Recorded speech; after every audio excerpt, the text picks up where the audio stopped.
Hi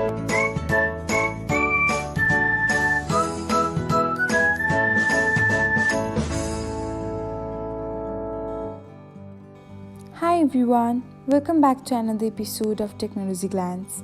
In this video, I'm going to guide you through how you can receive story notifications from someone on Snapchat.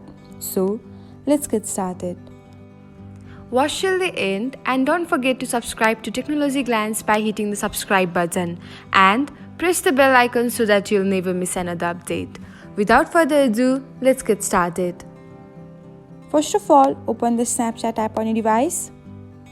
Now, tap on your profile icon. After that, tap on your My Friends option. Now, long tap on the person from whom you want to get the story notification. After that, select the story settings. Now, toggle on the button beside story notifications. And then tap on the done button.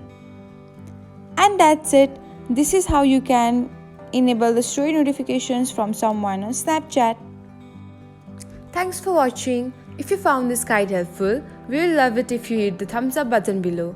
We upload great new tech tutorials like this one every day. So, don't forget to subscribe to our channel and hit the bell icon to get an update as soon as we post a video.